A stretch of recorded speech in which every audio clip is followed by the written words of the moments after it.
Hello everyone and welcome to another video today. I thought I'd squeeze just one more video in just before 2024 as a way of saying thank you to everybody, and I'll say it again, everybody that supported me on the channel and liked the videos, and don't forget to hit the like and subscribe if you haven't done so already. Okay, I've got the 9F here that we talked about yesterday, my lovely Christmas present. Before we get this on the layout, there's a couple of things I wanted to bring up, and why I wanted to bring up will be obvious, obviously. Somebody commented that I've got some details wrong in terms of some information about the Westinghouse pump on the locomotive, what it did in real life. And having Googled up the information myself, that person was utterly correct and I was wrong. We all get it wrong sometimes, so I just wanted to make a statement and say that the information that I put out in the previous video about the Westinghouse pump on the locomotive, what it did, was incorrect. In actual fact, it doesn't actually have nothing to do with the brakes. Apparently, the Westinghouse pump on these things, which is, where is it? Which is that chunky bit of equipment there, those 4 cylinders. That's the Westinghouse pump. They were only fitted on a few of these 9Fs in real life, and I'll tell you the correct definition of what they did. Apparently, up in the Newcastle area, the Tyne area, there was some very, very extremely heavy iron ore trains, some mineral trains. And what these did was, by air, they basically kept the hopper doors tightly closed, or opened them, more so kept them tightly closed, because obviously iron ore is a very, very, very, very heavy substance, and obviously you didn't want the hopper doors flying open on the train. So what this done was basically open and close, or tightly close, the doors of the hoppers on the train it was fitted to. And that's basically what the Westinghouse pump did. It was for the iron ore hopper doors on the mineral trains. It actually had nothing to do with the locomotive itself. I think what I got confused was, or with, should I say, being an Eastern region man, on the N7s you had Westinghouse pumps, and they were to do with the brakes, whereas this on the 9Fs, they were more to do with the iron ore trains they used to haul. So that's basically, I just wanted to clarify that information. Somebody very kindly highlighted that comment, and I take on board what that person said, and having researched it on Google myself, yeah, that person was right and I was misinformed. So there we go. The Westinghouse pumps on a 9F are not for the braking system, they are for the mineral trains they used to haul. And I think after a while they were removed, and they're only fitted to a few examples of the 9Fs. The other thing I was talking about as well is mechanical stokers. I did mention in the last video that that had a mechanical stoker. There was only a few examples of the 9Fs that had mechanical stokers, because they actually weren't that good. Believe it or not, a fireman could do the same job, if not better sometimes. But they gave it a go, and I did highlight that it was an American invention. And then they put it on a few of these 9Fs to see what it would do, and it didn't do that much really. It improved it a little bit, but I think they found in the end that it wasn't that reliable, and the poor old fireman was feeling a bit left out, so he could prove his money and do the job just as good. But it was an innovation that came in, and this particular locomotive has, or did have, the mechanical stokers. But anyway, whether it did or didn't, that's neither here nor thither. It's just a little mechanical fact that I wanted to talk about. Anyway, I'll get back to you in a minute, and we'll get this mighty beast out on the road so we can truly see what's going on with it, shall we? Okay, stay tuned. Okay, so as mentioned, I'm going to get this going on the layout in a little bit for you guys and girls to see at home, and I'm sure you'll enjoy it. But it hasn't been an easy ride, because, believe it or not, I took it out of the box this morning to obviously put it on the layout, and the first thing I did was lubricate it. So I actually, as mentioned in the previous video, excuse me, I lubricated all of the axles, and all of the points of lubrication on this loco like you would a full-size 9F or a steam locomotive in real life. So the lubrication wasn't a problem. Did all that, did the tender as well. And then I test fitted all of the super detail parts that you get with it. So they've gone on okay. As you can see, the drain cocks on the cylinder, those brass coloured pipework, I've fitted underneath the cylinder quite nicely. They went on no problem. The steps I had to do a little bit of adjusting with. Just trim off the access tag that goes underneath the buffer. Just basically trim it all up and fiddle with it, and I've got it in there anyway, so they are okay on both sides there. The front vacuum pipe and the hook and chain, that's in place, they're okay, and the steps on the other side are symmetrical to these ones as well. So everything externally has been fitted onto the locomotive and test fit to make sure that it wasn't fouling the front bogie, because what happens on my layout, I've got some quite severe curves, and what I didn't want was the front set of wheels on the bogie there to foul the steps already detailed that would cause a derailment. So I gave it a run first without, and then I gave it a run with them temporarily fitted, and then I was quite happy, took the loco off and then properly super glued it proper in place. Now, as mentioned, I found a little fault with this actually. I'll tell you in a second, but we've got our footplate crew, just to show you real quickly. We've got our footplate crew in position there. There's the driver, and there's the fireman taking it easy, having a sit down over there. I'm quite pleased with those, very nice. And we'll have a look at the firebox working in a second when we get it going on the layout. But as mentioned, I had a fault with this loco. It wasn't really a fault, it was something that it was just creating a problem, and I couldn't fathom out what it was. So it involved not the loco was absolutely fine, it was the tender. And just, I'm shouting out this on the video, so if any of you out there who have seen my video and thought, oh, I wouldn't mind getting one of those die-cast 9Fs and quite like it, or you've got one already for Christmas, or you've happened to come by one, just a word of note, check the back to back on the tender wheels. I'll basically just show you what I learned after a process of elimination. I'll just roll it very carefully over, just put it on my little work tea towel there, keep it nice and safe and cozy. Right, so in layman's terms, on a model railway locomotive or any full-size train, you have what's called a back-to-back gauge, which is from the inside of the flange there to the inside of the flange there. They sit outside, I should say that, I'll get it right, they sit on the inside of a piece of rail, and the running edge of the wheel, that sits on the crown, officially what it's called, the top of the rail, or the running surface, the running table of the rail. And the flanges, which are these lipped parts, they keep the wheel engaged by holding the wheel inside the rail. So basically, if those flanges weren't on the wheel, the train would just slide off the track. So those flanges help keep the train engaged, and they help the wheel and the train itself sit on the track without having too much side play, and keep it on the track and it doesn't fall off. So basically, in model terms, it does the same thing. What I found was the back-to-back issue was a problem on the lead tender wheel, which is this wheel here. What I found was, despite lubrication on the axle itself, it was still slopping about way too much for my liking. So we did a process of elimination. The first thing I did, I went and looked at my track work. I looked at the points. I looked at the flanges in the points, the nose of the crossing, the wing rails, everything mechanically about the set of points on my railway.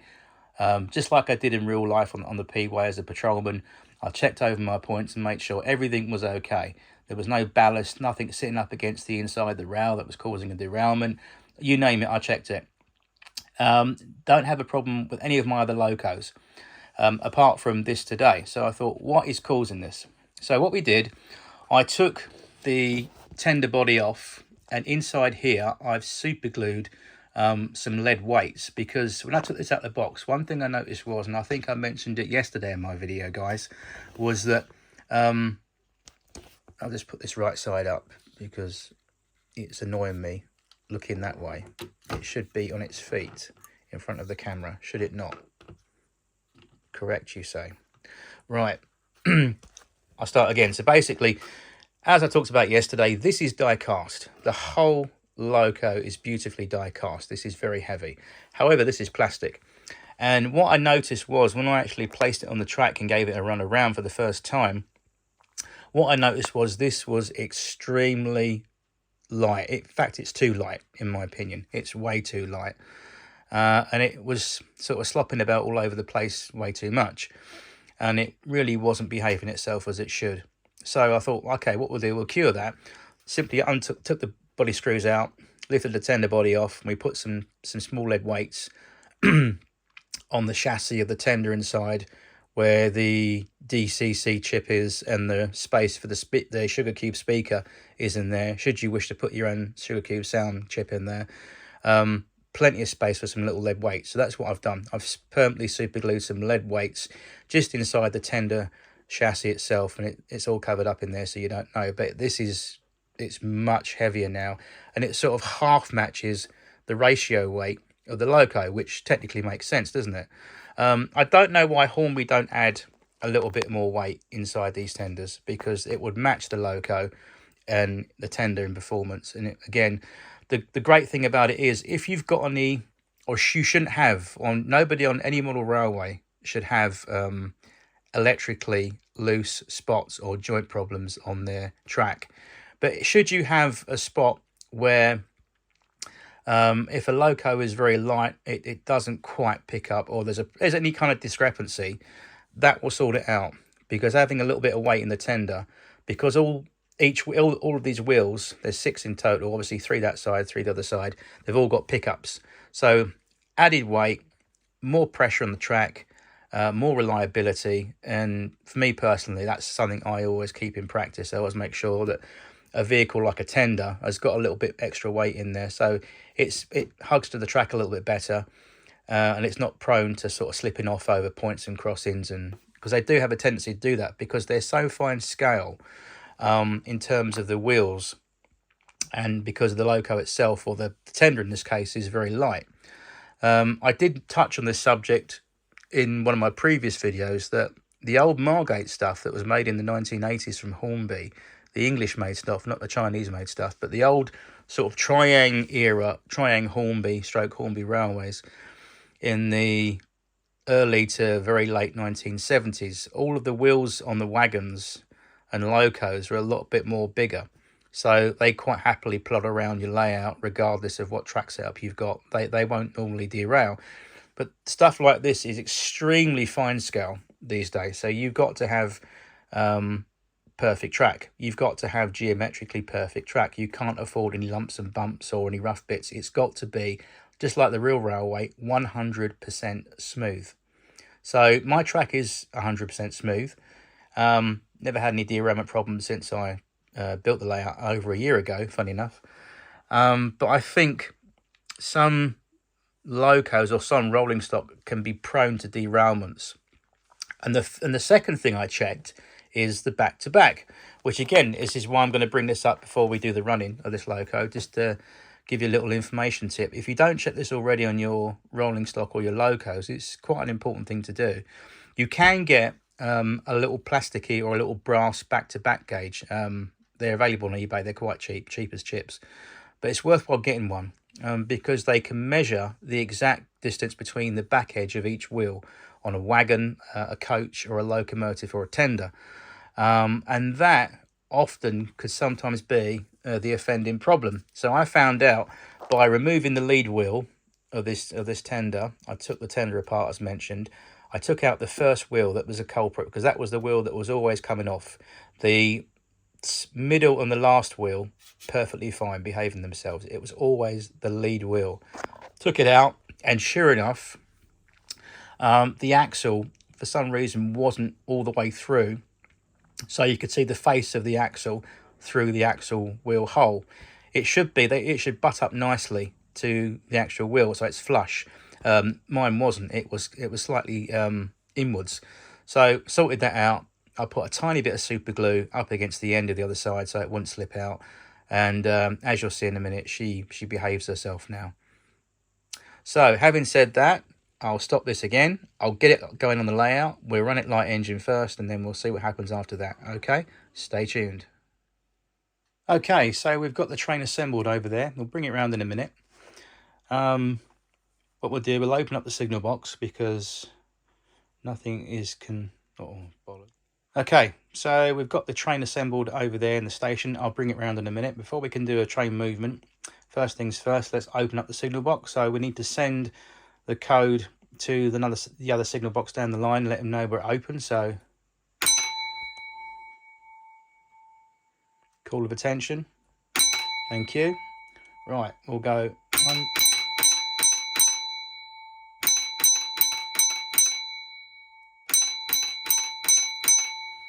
5, 5 and 5 means signal box open. Now what we're going to do, we're going to ask him, will you accept that passenger train? So we need to go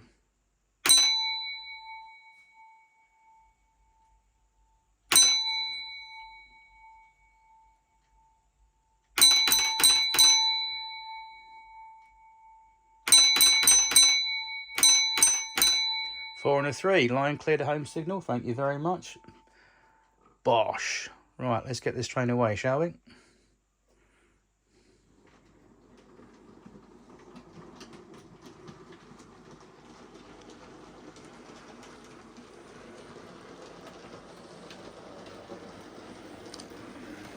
And there she goes. Just a little glimpse of that firebox glowing there on the footplate. I'll turn the big light off in a minute so we can get a proper look at that.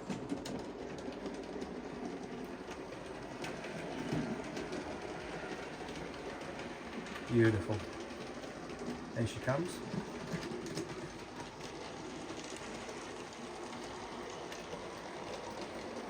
What a machine, look at that. What a cracker.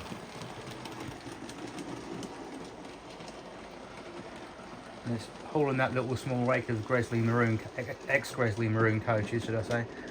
No problem at all. So imagine what 13 would look like behind this.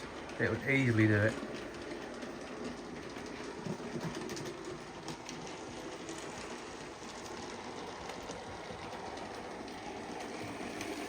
Beautiful, look at that. Spectacular.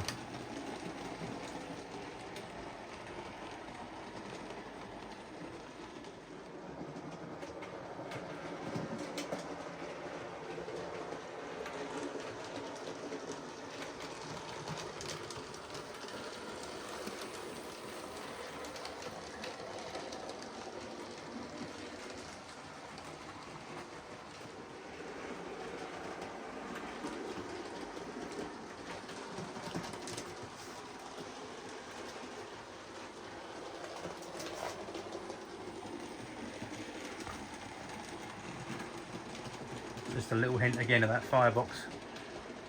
That's really nice. Very pleased with that. So once again, thank you Secret Santa. Thank you to James Trains of Tooting.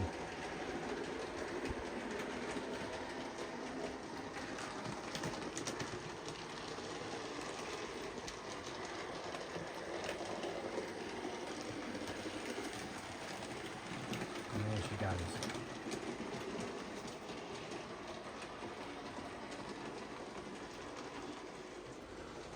I'm just going to do this shot as it goes past the little pub here on the curve so you can see the firebox a bit more better. Hopefully. Just about there. Yeah. I'm quite surprised really. I thought that the firebox would be a bit more brighter. I know that the couple of 9Fs that I've done where I fitted the firebox glow myself actually is much brighter. But I'm not complaining, it's still a nice model and it does the trick and it illuminates it in the right way.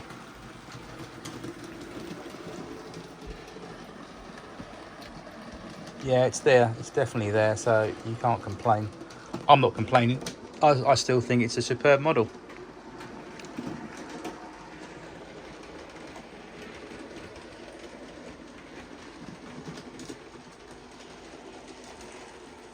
I think in the low light you can see the sheen, the die cast finish even better, I think. Yeah.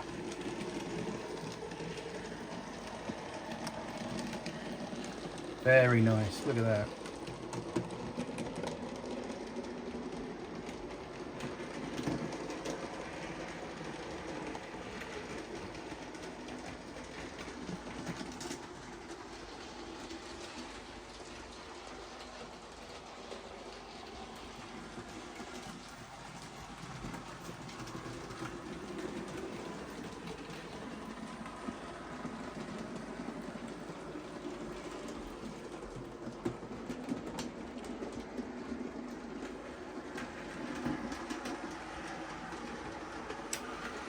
Okay, there we are.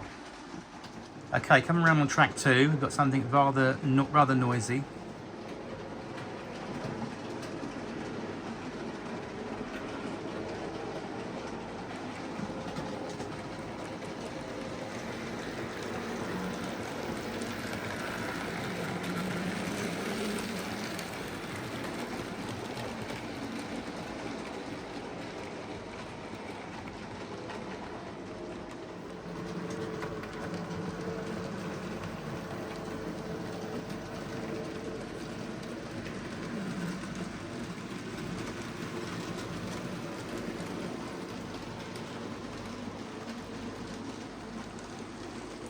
So on track 2, we've got this lovely old vintage. It's a little bit noisy, but I love it. It's my vintage Airfix Class 31 diesel, which I've given a bit of a pristine finish with some varnish. And then behind that, we've got some weathered TTA tank wagons that I did. And then those 3 Texaco wagons and that brake van, which I got over Christmas. And all together that makes a really, really nice little tank train rake.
So just before we close the video today, we've got the Hornby schools class hauling this typical southern region special with the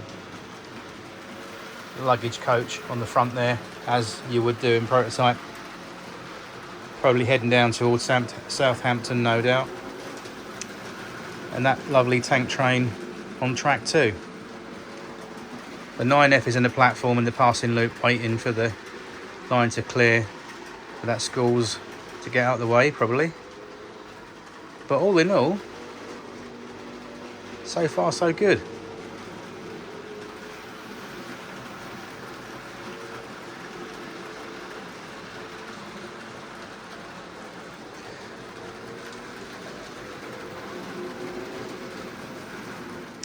Okay, so before I close the video, I'm going to show you a little design fault I think Hornby have possibly not recognised. This is the parcels coach that I showed you yesterday that I got from Jane's Trains. Hornby product, as I mentioned before. Now, there is a possible design fault with this, and I'll show you. If anybody else out there has had the same problem, give me a shout. It's to do with the bogie design and the wheels. I've removed one bogie as a comparison. But if we look at a normal bogie that goes underneath here, you can see it's got a raised little piece in the middle with the 2 ears, the clips that actually clip into the underframe of the carriage. Now, nothing wrong with that, but if I show you when you put this back, hang on, I have to switch hands here, so I may undo this without stopping it. If I just clip that back in like that, now that's one bogie as it is. This bogie I've doctored, and I'll show you how I've doctored it. If you look at this, we turn up this way. Now, when you turn the wheels, can you hear that?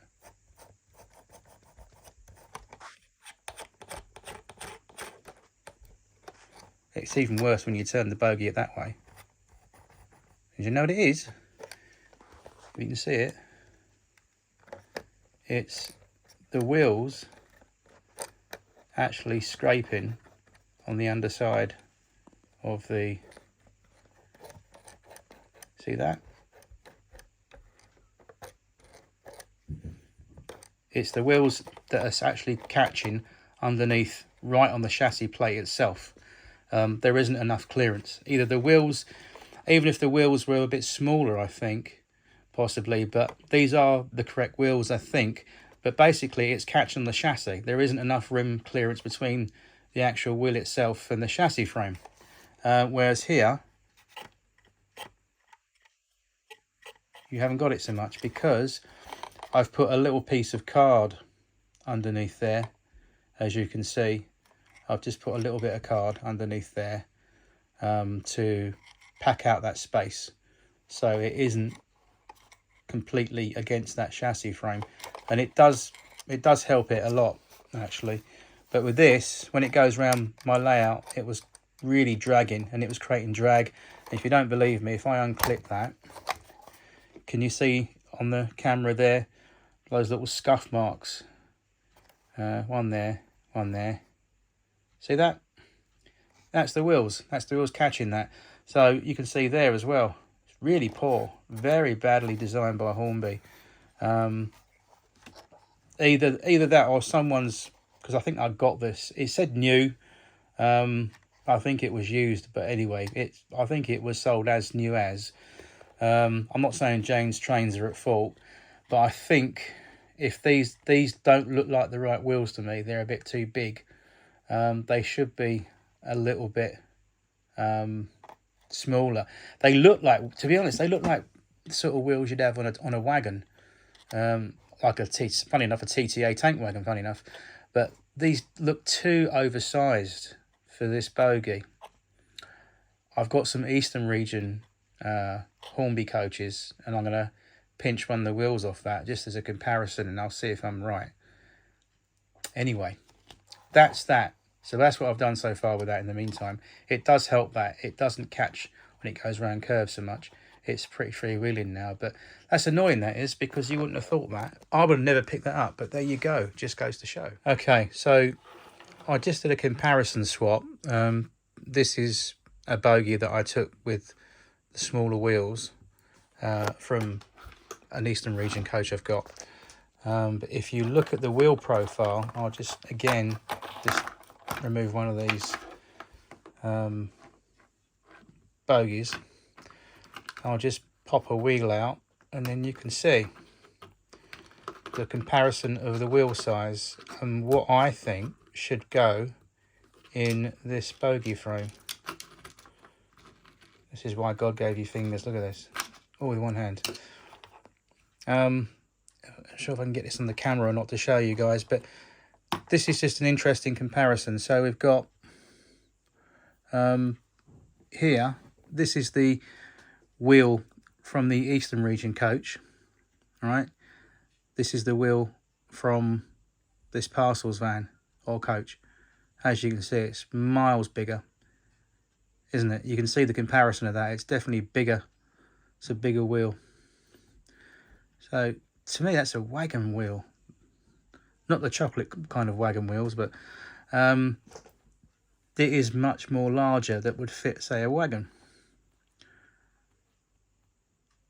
That's too big, in my opinion, for this, because you can hear it. You can hear the drag on it.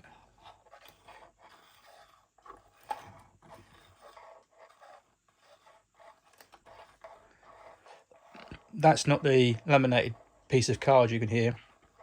That's the wheels.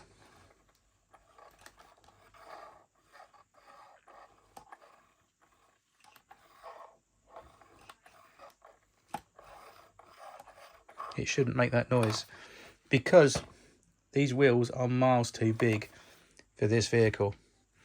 So whether it was sold like that, or whether Hornby put those in like that, or someone had swapped them over and then decided, oh, you know, I'll get rid of that and leave those wheels on it.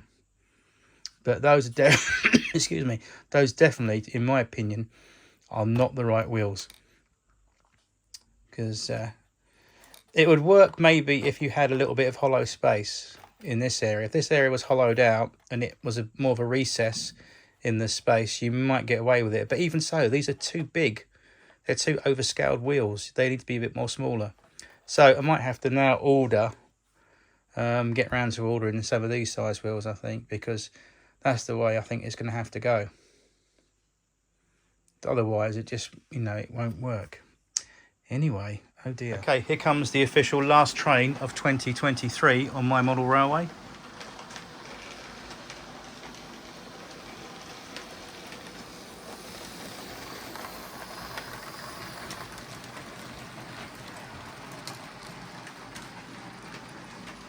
There we go. Train out section.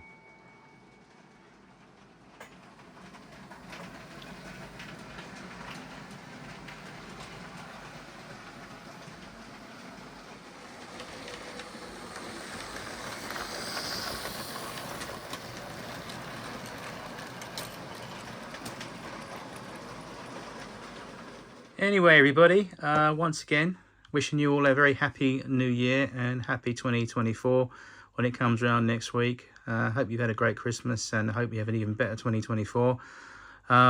Just a little bit frustrated and sad really about that parcels van that I got from James Trains. Whether, as I said, someone had fitted those larger wheels or it was a factory mistake, I don't know, but it is fixable. I can get some smaller wheels that will properly fit that because those wheels are too oversized, way too big. But anyway, we'll get it going at some point. And the main thing is we've got the 9F sorted out. Once we got the back-to-back issue with the first lead-in tender wheel sorted out, yeah, we're all good. So anyway, that's me for this year, and I'll see you in 2024. Take care, and God bless, and happy modelling.